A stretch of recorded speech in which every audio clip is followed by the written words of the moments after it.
think we are live. We are live, yeah. Okay, good evening from warehouse at Kilholman on Isla.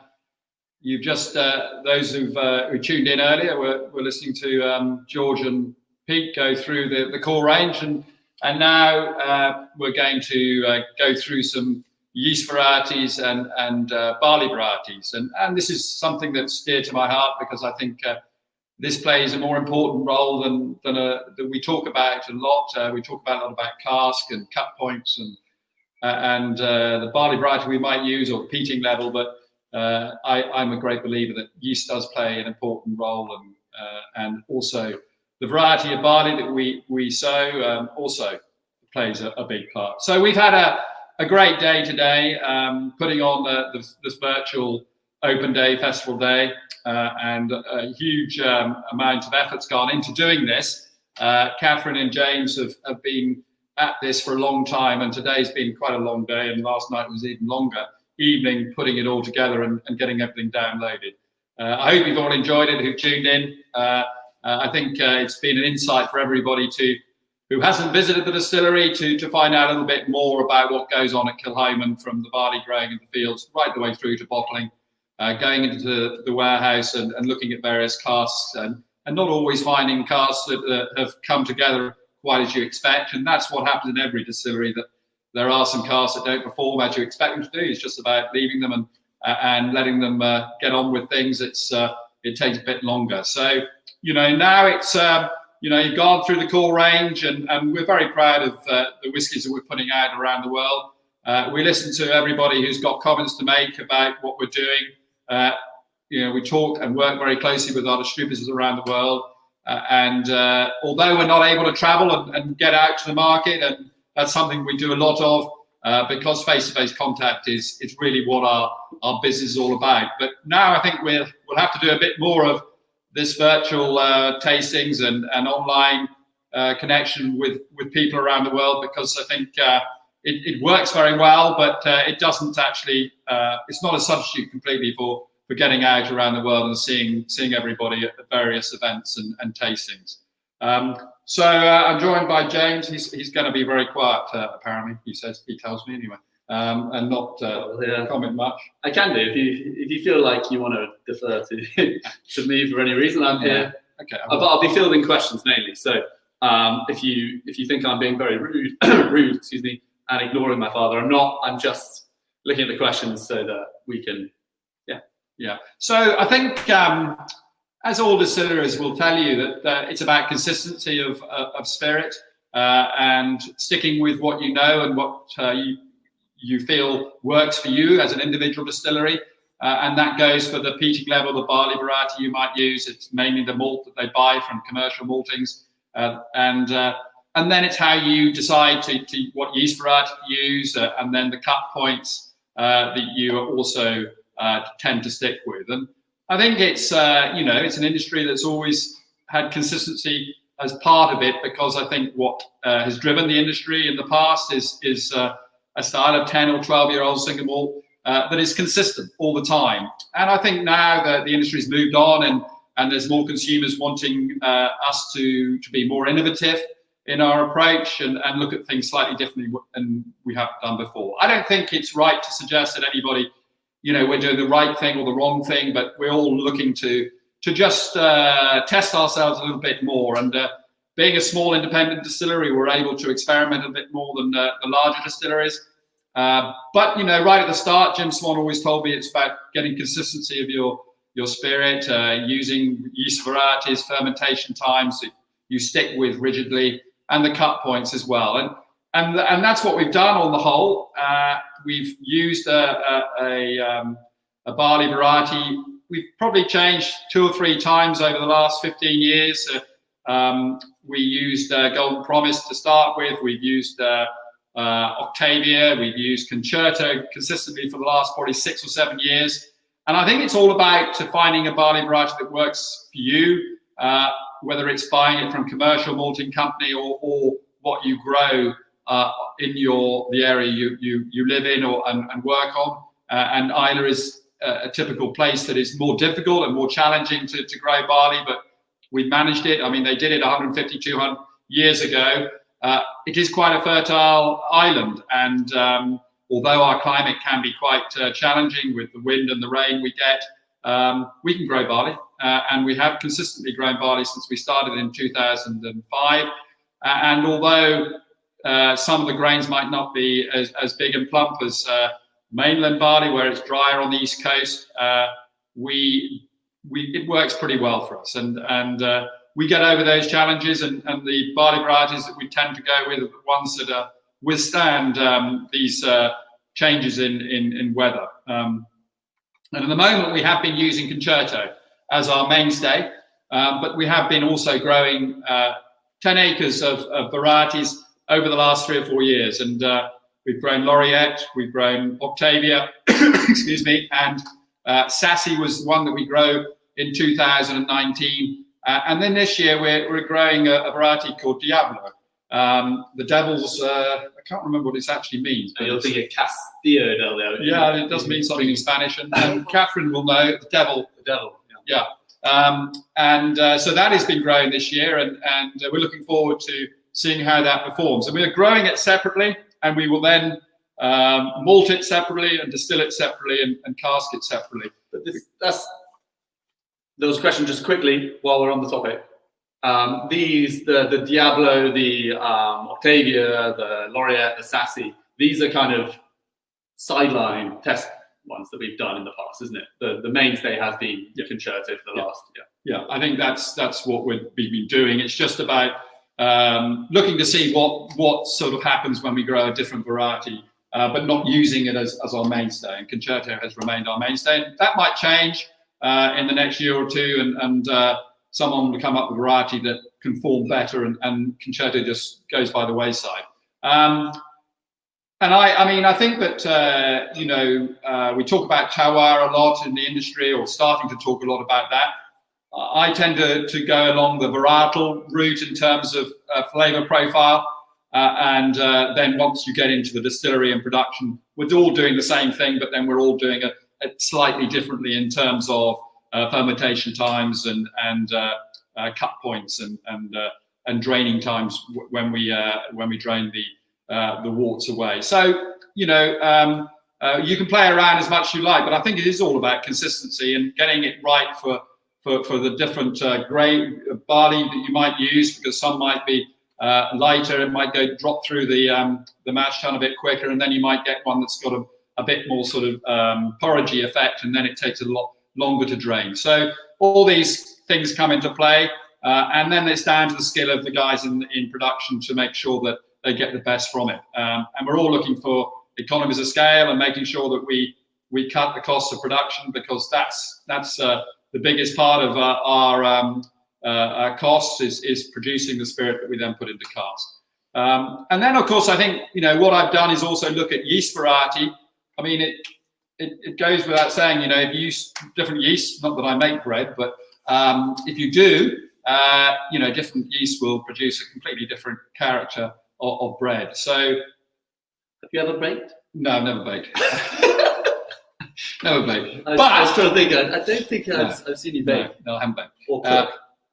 Cook. Yeah, no, I can cook. Though Kathy would say that I'm not a cook either.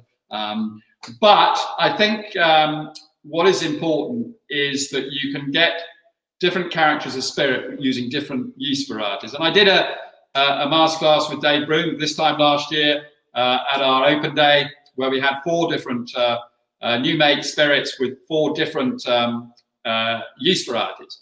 Now, yeast doesn't really get talked about in the industry particularly, and I think it's not that sexy really, but it does play a massive part in the character of the spirit that you collect off your still. I think the issue then is we all talk about casks and how important casks are, and how much of an influence these casks have on the spirit that's going to mature in them for the next sort of 8, 10, 12, 15, even longer. And therefore, when you taste them off the spirit still, they will be different and markedly different. But then when you put them into cask, after 5 or 10 years, those differences start to narrow down. So it's more difficult to differentiate between the different styles of yeast, or even barley variety, which is it won't come through less on the spirit than the yeast. So we like to talk about these things, but at the end of the day, I can understand why you would go for a consistent character and get a yeast variety that works for you as an individual distillery. We're just trialing dry yeast at the moment, and I must admit, I love it. It's wonderfully floral and fruity spirit that's coming off the stills, and we're trialing that at the moment for the next month or two. Just something different, and to see how it performs. But if you ask Robin, it's easy to work with. We don't have to pitch it at 36 degrees. We can actually put it all in to the washback, but we drain the worts at a higher temperature. So we drain it through to the tun room into the washbacks at a higher temperature, 30-35 degrees. And so he's very happy with how it's performing and working, and the spirit from it has been absolutely delicious, first class, and we'll just see how it goes. So if we look at these, what we've done is the yeast variety samples first. Now these have been... You want to do the yeast first? I'd rather do the barley first, actually.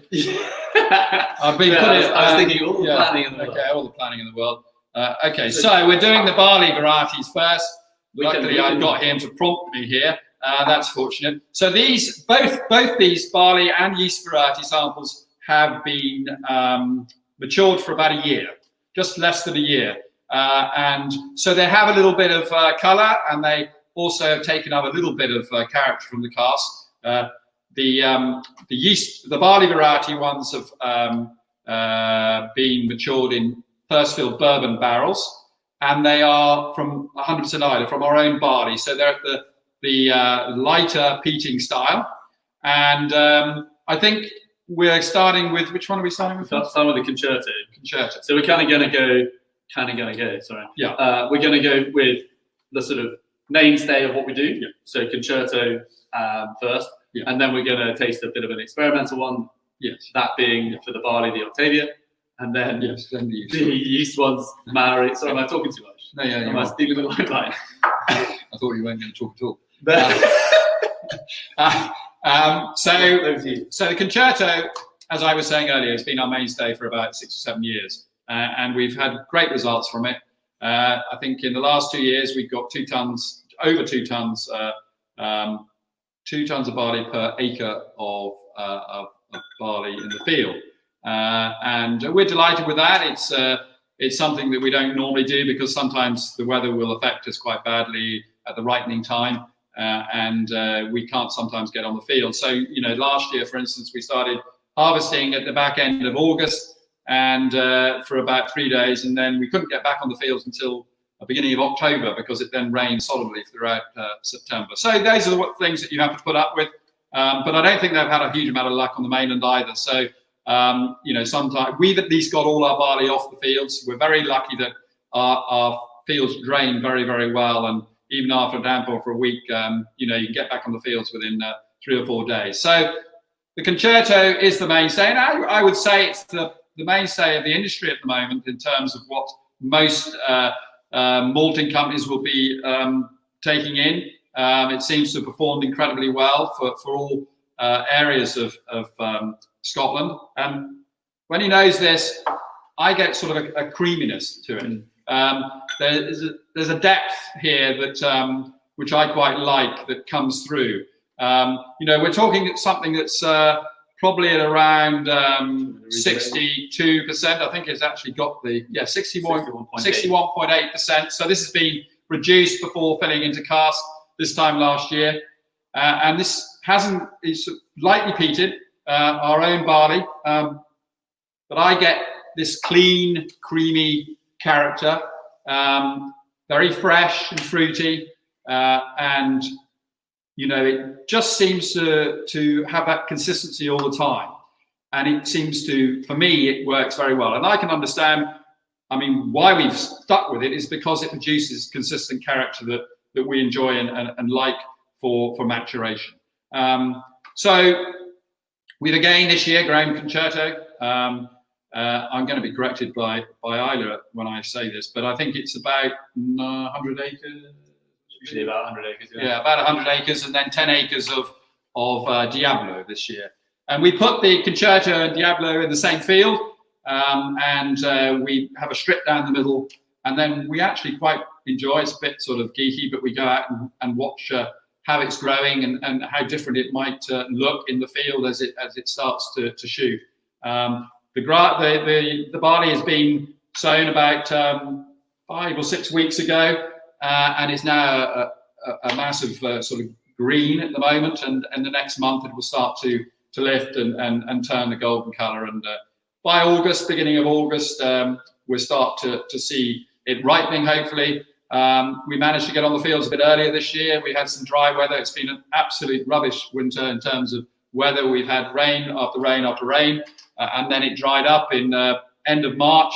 And actually, for the last 2 months since lockdown started, we've had no rain at all.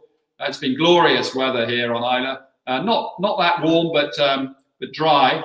And then that affected production, because everyone was wanting to get back into production and found they didn't have quite as much water as they'd like. But we're in production, which is the main thing, and we're stepping it up.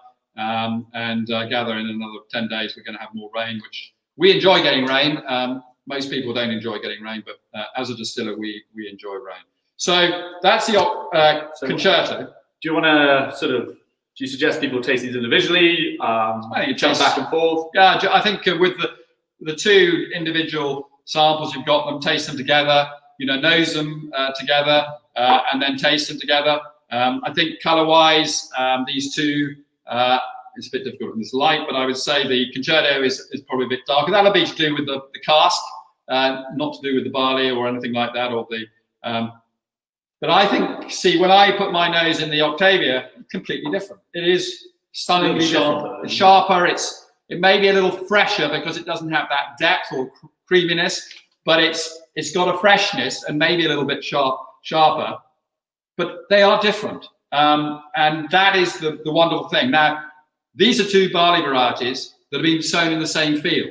Stone Cottage Field. Stone Cottage Field. And so to talk about the soil variety having a big impact, I am not likely to follow that argument as much as I am saying that the seed will make a big difference. I guess even though I think it would be fair to say you can compare the we've got areas of the farm where it's a bit clay, some clay soil. We've got the lower ground there, which is much darker, quite distinctly different, certainly in terms of appearance. And you can compare the Concerto with the two fields, as we have done. And it's pretty consistent, isn't it? I mean, I haven't been able to detect any difference. No. Whereas you taste the Concerto and the Octavia, same field, so exactly the same growing conditions, and the stark difference. So it's clear that at this point, limited, in terms of maturation, but otherwise, there is a difference. There is a distinct difference, and I think that's what's interesting to me. And on the palate, they're completely different as well.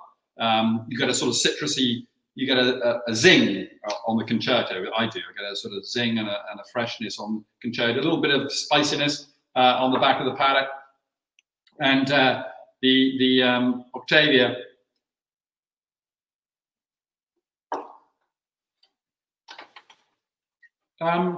Interesting, the Octavia. It has less freshness. It doesn't have that zing about it, and I can't put my finger on what it is. I wonder whether sometimes I'm particularly thinking with like some of the vintage releases that we've done. There has been a real sort of earthy note to it, which I don't find in other releases, and I wonder whether I haven't checked on the system to see what varieties they are, but I wonder whether that's the Octavia coming through in that. And that sort of sharp note is developing into that more earthy tone. Yeah, maybe. I mean, maybe that's true, and maybe I'm wrong about spending time in casks, that these will narrow down in character, because after a year in casks, they are starkly different, and estery, apparently. Estery. No, that might be right. Esters and it doesn't have the same sort of depth and zing. This has a real zing about it on the palate. We should maybe say that if you tuned in thinking this would be a sort of let's taste some whiskey and sort of not the basics, but maybe we're going full geek on this? Well, I don't think it's. I don't like to think this is sort of geeky. I think it's very educational, really, and I think everybody should be interested in this and understand a bit more about what goes into the process. And although a lot of people won't be talking about this particularly because they get their malt, they put it in and put it through and add a bit of peat, and there you are, and it's the peating level that makes the difference. And then the cask takes over and has a big influence. This is you can say it's geeky, but it's not really. I think it's about us showcasing what really goes on. And if you're able to experiment a bit, and when you own the farm where you can grow the barley and you can control everything through to bottling, then you can have real influence and you can educate and talk about all the differences that you can achieve with the process you put in place. So this is something Jim Swan sort of was always talking to me about. And he always said to me that when you have a chance, you should really look at different yeast varieties and now you've got the farm. Barley varieties is something you should look at. So it's something that we'll continue to do. I think we'll always be going down the sort of mainstream route a bit for the bulk of our stuff, but then we'll always look at doing something experimental like this. And we will be showcasing this as they go through these two particular bourbons, different barley varieties. We'll follow their progress, and then we'll do something with them to make sure that people realise that the difference is there. And there's a question about the position of the casks in the warehouse and whether you think that might have had an influence as well as the variety. Not really, I don't think. Yes, you can argue that if it's in the bottom and it's right in the corner, it's going to be better protected, and it's not than if it's on the top and it's got there's more warm air maybe circulating. But see, the dunnage warehousing that we use throughout our warehousing system allows all the casks to mature at roughly the same rate. Evaporation is roughly the same, and as long as you don't move these casks around too regularly, which we did in the first instance because we didn't have our own warehousing and they were moved from Brooklady to Beaumont. Not these ones. No, not these. But back in the early days, we were moving casks around a lot. And the best thing to do is just roll the cask into the warehouse and forget about it, and don't move it again until you need it for bottling. There's another question as well, which is a very good question. These are both distilled, even though they're different barley varieties. They're distilled, they're fermented and distilled, with the same yeast variety. Yes, absolutely. Yes, it is a good question. They were that's exactly what happened. And Robin looks after all that side, making sure that we keep all the records and we can trace these all the way through.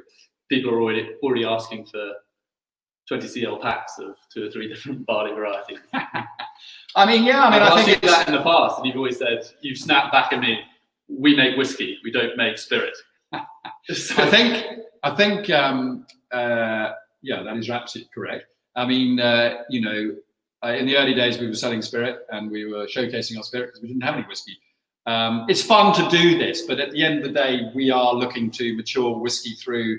But I think educating people and getting to understand a bit more about the process and what different yeast varieties and what different cut points and all these things make to your end product is important. We will continue this journey because I'm fascinated by it, and I think the whiskey family around the world want to hear about these things a lot more than they have done in the past, and now people are doing it. All the distilleries are talking about these sorts of things a lot more, and we as a small company and being fairly flexible in what we do need to be championing these things because our audience are the people that are lovers of whiskey and want to try something different. And there's a question about the distillation process and separating out the faints from these two. Yeah. And was that done? How was it done? In those days, this was last year, and this was started when we had the new distillery, new still house up and running, and we have 2 separate low wines and faint receivers, and we have 2 separate spirit receivers and 2 warehouse receivers. So we can now separate everything out and do all these small experimental things a lot more easily than we could in the past. it's great fun. It's always a challenge, but it's interesting to see what the results are going to be like. There's another question about whether the yields on the two barley varieties are different. No, the yields were pretty similar. I think since we moved to our new malt floor, and these two barley varieties were produced from our own barley. Our maltings now is far more efficient and better than it was before. We understand the drying down process a lot better than we did. We have a kiln now that only has 6 to 8 inches depth on it. It's easy to dry it down uniformly rather than drying the top or the bottom layer down and not the top, and then putting it through the mill. And you're not crushing the grains or cracking the grains. I mean, you're squashing them and you're not releasing the starch. So it's all about getting these things right, and it's trial and error to a certain extent. Floor maltings is never straightforward. You can't read it from a book, really. You really got to get your hands dirty and get on and do it. And the guys that look after the maltings have taken up the challenge and are doing a great job. The guys have, I think the Stillhouse boys are getting a bit jealous because there's been lots of mentions about the malt floor. And, well, they've been forgotten. Right. But there's been some good questions about specifically about the cuts. So maybe you can throw in if you know. Yeah, my Stillman, they're just prima donnas. So about the cut points. The cut points across all of our whiskies have always been the same, I think. So maybe you could talk a little bit about those cut points specifically, but then also how you came to decide on those cut points. Yeah, I mean, I think that I was very much led by Jim Swan. I talk about Jim a lot, but then he was my mentor who helped me set it up and make sure that I followed the right procedures all the way through the process into cask. So he's been on site right from the word go when we ran the stills for the first time. We trialed various cut points, and we went for a fairly narrow cut point simply because we didn't want too much at the front end, at the 4 shots end. We've got 5 minutes on 4 shots before we switch to spirit, and that's because our spirit is incredibly clean and fresh right at the beginning. But just 5 minutes just to get rid of any of that oily sort of stuff that we don't want. Put that back into low wine ferment receiver, cut to spirit, and then we take it down to 65.5%, and that normally, I mean, you're starting to pick up a bit of fainty character, but not a lot. It's getting a bit oilier. And one of the things I always show people when they come and they want to learn a bit more is about tasting the spirit at the front end of the cut, the middle of the cut, and the back end, and how different the spectrum is of all those cut points. But I think that was what Jim had told me, and he knows a hell of a lot more than I do on this sort of thing. Now, yes, if we want a slightly oilier character of spirit, we go for a longer faint run. Not faint run, but longer at the back end of the run. So you collect further down to lower. Lower. And you get a longer spirit run. We haven't decided to do that because actually, one thing he taught me was you just keep consistency in your spirit and your cut points. You can play around with all sorts of other things. Play with one thing at a time. I think we don't want to get ahead of ourselves. And at the moment, the cut points work for us. And Robin made sure the guys and Neil and you're going to have the next one now. And Kevin, I'll forget, JJ and Lyle and Fraser. Yeah, you are, boys. I'm giving you a shout out. They follow the procedures that we laid down. Russell is actually at the distillery right now. He's working away doing the late shift. And then Kevin comes on at 10 o'clock and does the night shift. And then Neil comes on at 6 o'clock in the morning. So look, there you are. You've had a shout out. Derek's not getting all the plaudits. Look, we've got a great team in production who do a fantastic job, all of them. And I think it's a great job because they do get involved in other aspects. It's not just about being in the still house and doing the distilling and the mashing, because they do both jobs. One guy, they get involved in the warehousing, they get involved in the malting side as well. So there is a lot of different roles they all play, but obviously the key one, the guys in the still house, is making sure that we collect the right quality of spirit. Again, a slightly off the wall question here. Have you ever considered reducing using salt water? Interesting question. I mean, no, I haven't. No? I would think that would. I might try that one day without telling you. Yeah. I think I think that would ruin it personally, and you'd get something that really wouldn't be very tasty at all. It'd be quite overpowering. Yeah, you could desalinate it, which is a possibility. You could desalinate the seawater, but I still think that we're very lucky in the whole of Scotland and here on Ireland. We have this wonderfully pure, soft water that helps produce this fantastic whiskey that we've produced for years and years and years, and you wouldn't want to change that. We should also say, so I am monitoring the questions. Please keep them coming in. There are quite a lot across Facebook, Instagram, and YouTube. So please excuse me if we don't answer your specific question, but we will do our best to go back and answer them after we sort of end the broadcast. I would also say that if because these are all spirit, you might want to pair your spirit with a mature dram. I've got the Loch Gorman. My father's got the 100% Islay. I think you asked for the other way around. I did actually. Yeah, there you go. But I'm very happy with the 100% Islay. It's a great dram. So do you want to move on to the yeast? The yeast varieties. Firstly, the order maybe? Maori and Kerry. So you want to go Maori first and then Kerry. Are you trying to tell me I should do it differently? No, I'm just making it clear. Okay. Yeah, Maori and then the Kerry yeast, and these are two pressed yeast. And Maori's actually been our mainstay from very early days. And to me, it does a great job. It produces this sort of creamy textured spirit. And Kerry we've tried occasionally, but never been that impressed with it.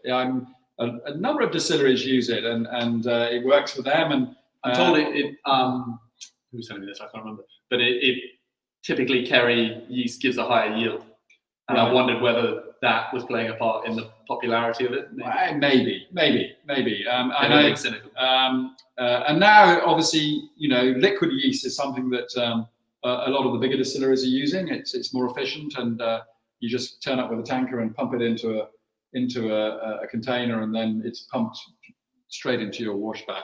I guess it's known. Yeah, ours are right in bags. Yeah, and we just chuck a bag in.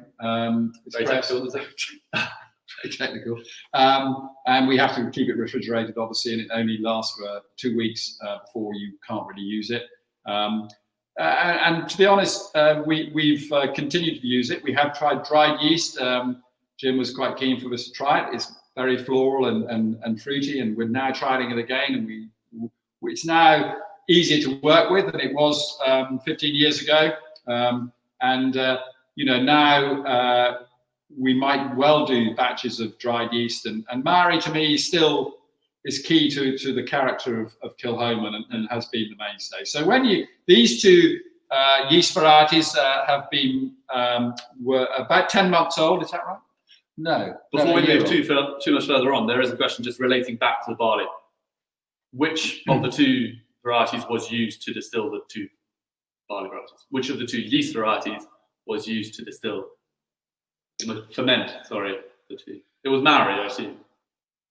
You're talking about the barley variety, or are you talking about? So this is obviously the barley varieties, and we discussed that. But then during fermentation, was it Maori that was used? Yeah, it would have been Maori.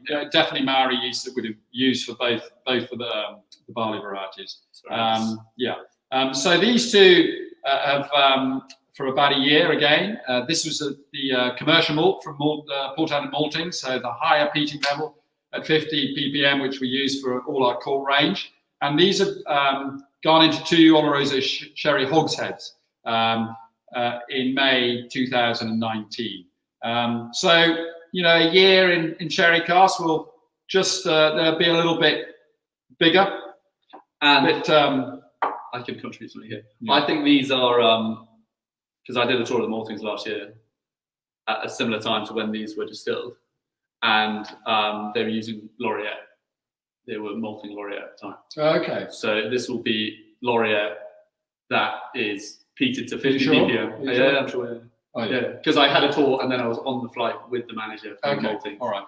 Anyway, so it says Laureate peated to 50 ppm, and so the only difference here is the yeast variety, and I think when you definitely nose the Murray, I talk about creaminess. There is that floral. Everything's either creamy floral, but it does have that slightly more depth. And then the Octavia is not the Kerry is lighter.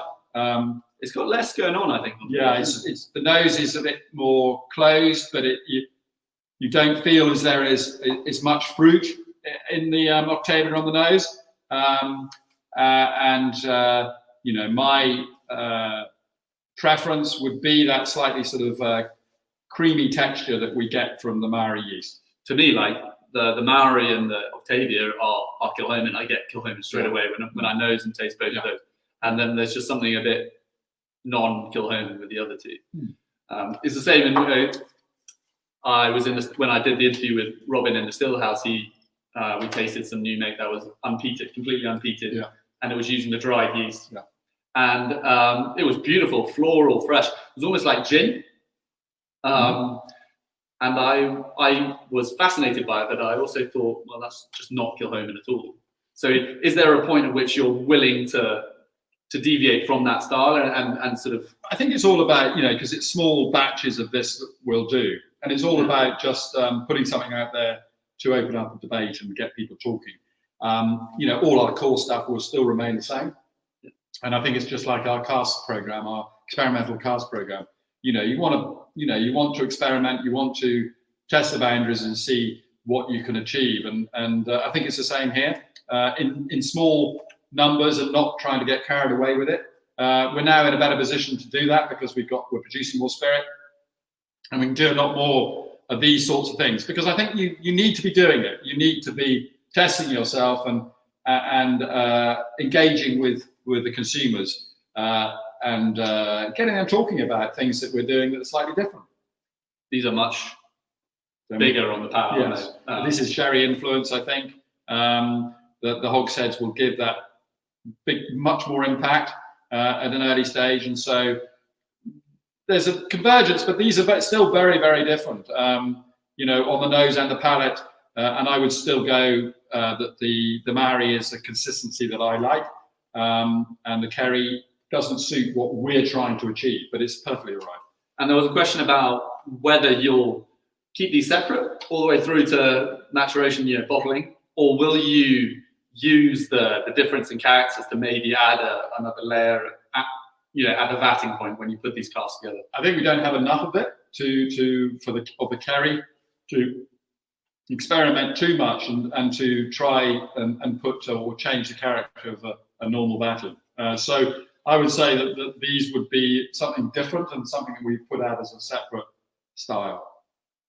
And I'm slightly nervous about asking this question because I don't know what you're going to say, but are you guys English, and has that been difficult being a distillery in Scotland? I remember you once said in a tasting or something, I can't remember what it was. No, I said I'm English, and it took an Englishman to come to Ireland to teach them how to make whiskey. That was slightly tongue-in-cheek, saying that I had to come here and show them how to distill. Of course, I didn't. But you need to understand your humour. I know that maybe they don't get my humour, but I would always say that we've been very welcome here. Look, we're from England. I was born and brought up in Bristol. Moved to Scotland 25 years ago with my family, and we've been here ever since. We love the country. We love Islay. Everyone's been hugely welcoming, and right down to the distilleries. I often get asked if there's like a real competitiveness and on the island between the distilleries, and do you talk to each other? Do you get along? Yeah, we get on very well. I think it's more to do with the fact that most of the distilleries are production units, so they're producing whiskey, and it goes off to the mainland, and then sales and marketing teams wherever they're based will look after everything. So they're incredibly helpful and always were when I first started. And sadly, Duncan McGilvery, who was a distillery manager at Brookladdy, who died recently, he couldn't have been more helpful. And so were a lot of the others. And I think it's great when a community like this can get together and work together, even though they are competing in some respects. And roughly how many yeast varieties are there to choose from, do you think? It's hard to. I'm afraid I wouldn't be able to answer that. Yeah, there'll be a lot. There'll be a lot, and of course there's distiller's yeast and there's brewer's yeast and there's all sorts of other yeast, and sometimes the combinations of these yeasts are used in distilleries, and there's new ones coming out all the time, and I think that on Islay we're all using slightly different yeast varieties or combinations of yeast. Some of us are still on Maori, some on bagged Maori, and some on bulk liquid Maori, some on dried. For instance, Mickey Heads, who's the manager over at our beg, he said, they're doing dried yeast, and he just said, come over and I'll give you some bags of dried yeast. You can try that, see how that works. And, there's lots of things that get exchanged amongst everybody on Islay who are connected to the distilleries. And it's a small community here. And one way or another, every family is connected to someone who works at a distillery. Yeah. Let's just going back and tasting these two. I mean, there is a clear. There's a clear difference. And I think this really is the interesting part. It'd be easy for me to line up 4 whiskey samples and go through those with you today, but I thought this would be a bit of fun and a lot of interest for people out there to get an idea of how these components influence the character of the spirit. This one guy's just said, "How many drams has Anthony had?" Exclamation mark. Well, I've been at this since about 12 o'clock. No, I mean, obviously I'm a professional and I wouldn't possibly drink on. Would you consider using mainland peat to compare that with Islay peat? No, not really. I think I'm very keen to promote the provenance of Islay, and if anybody wants to ask me what is the difference with Islay whiskies, it's the peat, because in terms of peated whiskies. Yeah, I think so. Peated whiskies. We live on an island stuck out on the west coast. There's a lot of salt in the air. It's soaked down into the ground, and so our peat does have this, strong phenolic, salty, iodine character. And then, when you go to the northeast of Scotland, where predominantly a lot of distilleries are, and the peat is much softer. I describe it as sort of wood smoke style. So it's a rounder, softer style. Look, I think it's so important to use your local ingredients in terms of the peat, and we now dig our peat very, very locally to the distillery, and it's important to continue that, especially for our own 100% Islay, and the maltings also have all their peat cut on the island. Okay, and a discussion about cultivating your own yeast. Is that possible on Islay? Does the climate suit it? I think you could. We haven't attempted to do that, but I'm very willing to try it. Yes.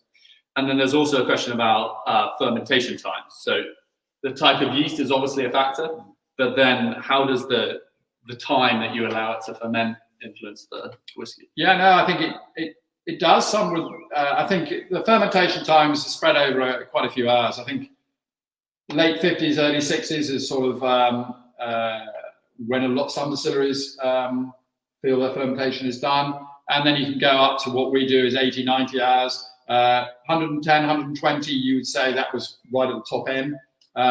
We just feel it suits us in terms of full fermentation, and some yeast varieties will ferment at different rates. So there's a bit of experiments that have to go on with the different yeast varieties you use, and that's why consistency and using the same yeast variety, you don't have to be worried about that too much. But when we do change the dried yeast, I think it ferments roughly the same as the Maori distiller's yeast, so we haven't had to change things up a lot. But fermentation times are different in every distillery, and it suits them for different reasons. And also, there's a question about, with so much going on, I guess, particularly referencing the sort of the 100% Islay side, growing, malting, distilling, maturing, bottling.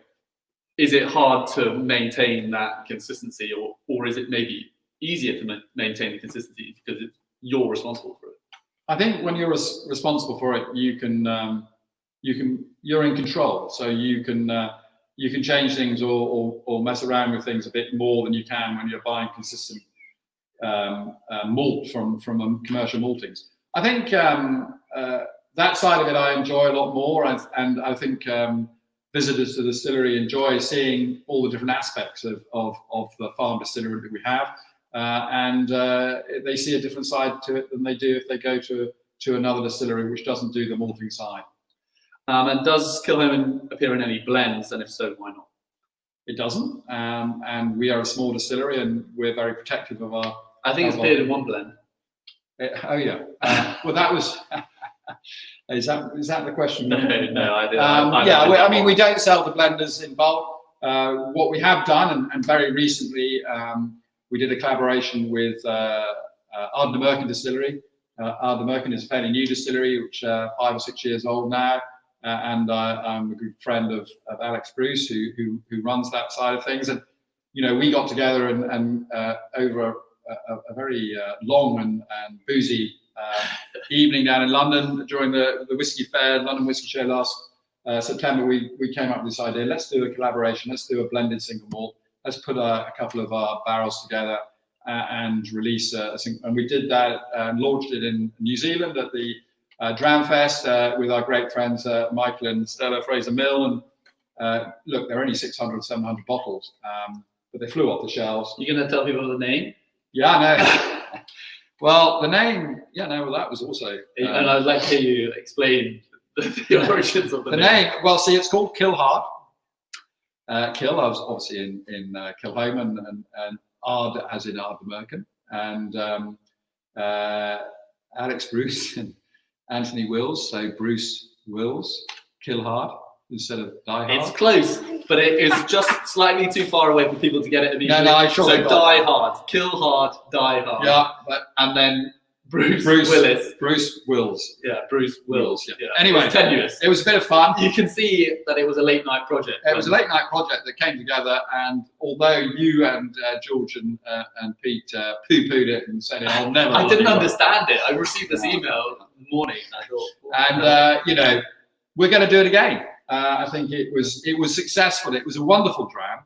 The combination of the bourbon barrel from Kilchoman at I think 7 years of age, and a 5-year-old, if I'm right, Pedro Jimenez, 5-year-old from Ardnamurchan. We put those together. We did try various combinations. 2 bourbons actually worked for us. They worked better, but the color was a bit lighter, so we went for a Pedro Jimenez cask, and they came together, and it's a beautiful, beautiful dram. Yeah. And there's also, I haven't got a name, but he's asked 3 times, when will Mikhail be getting his new bottle filler? He obviously listened, because Mikhail is... That's obviously Mikhail himself. He's building, community pressure. Well, actually, funny enough, it's quite good for the heads of the various parts of the distillery to get me in and do things with them, because then I go, what the hell am I not doing this? We'll have to buy a new bit of kit to do that. So actually, he's done quite well, because he's got a pallet wrapper coming soon. And look, he's always wanted to get an automatic filling head, and we'll see where we go. But look, you should count yourself lucky. He's not doing it with a teapot. Well, those are the old days when we did fill by teapot, and that was quite a long process. We've come a long way since then, and we've got a great team in bottling as well, who do a fantastic job. And that's the other thing about having the bottling on site. You're controlling every aspect of the process right the way through to seeing the pallets go away in a lorry is really very satisfying. And last 10 weeks, you and I have been involved in all the bottlings, and it's a bit of an eye opener. But it's great fun and very, very satisfying to get these pallets wrapped and away around the world.